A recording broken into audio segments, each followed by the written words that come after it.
give a quick update on where we are with the castle.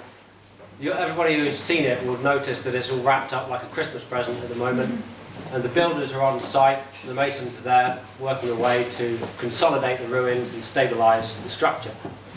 So some of you will be aware that it's been quite a battle to get to where we are in terms of funding.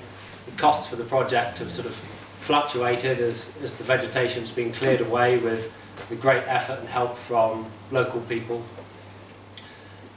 Once we cleared all the vegetation away, we could see the true extent of the works that were required to stabilise the structure, and as a result the project budget went up and up, to the point where now the whole project budget comes in at around £350,000 to consolidate the ruins, to investigate the site and to tell the story of the castle. So we're almost there with all the money. We've got pretty much all of the money in place now to go ahead with it as we are, and we would hope to see now the works on the central tower, for which the scaffolding is up for.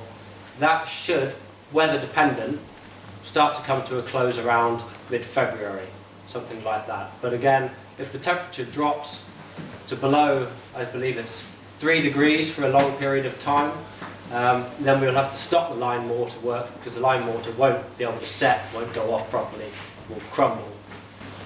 And then, budget permitting, we'd look to start work on the barmkin walls following on from that. How long they would take is pending really reports from structural engineers to see how we're going to hold up a lot of it, because as you'll know, a lot of it's in a fairly shuggly position.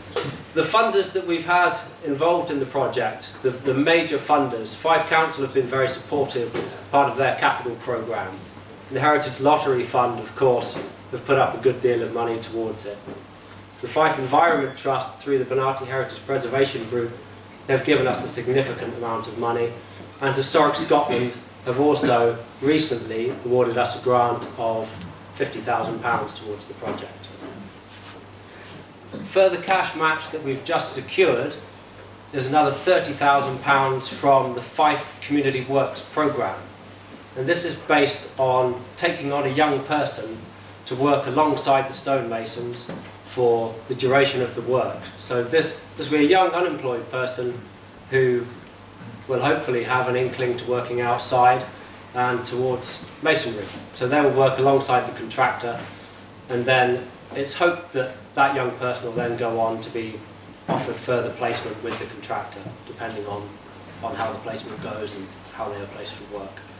So it's been a great combined effort from all of the funders and everybody involved in the project to get to where we are now, and it's been a real achievement to get to where we are now. We've also had a great deal of in-kind support. Purvis Group have given us a lot of the site materials as in-kind contribution, which has really gone a long way to helping. The more in-kind we get for things like the welfare unit, storage, the fencing, all these things that would cost money, the more of that we get in kind, the more time and money we can spend actually stabilising the structure. So that's been a really great help. There's not going to be a great deal of difference to look at the building, despite all this money being spent on it.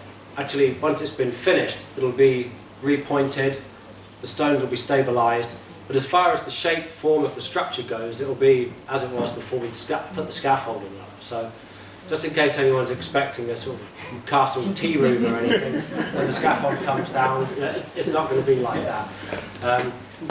And what we'd like to do is to give people an idea of what's going on behind the scaffold whilst it's up.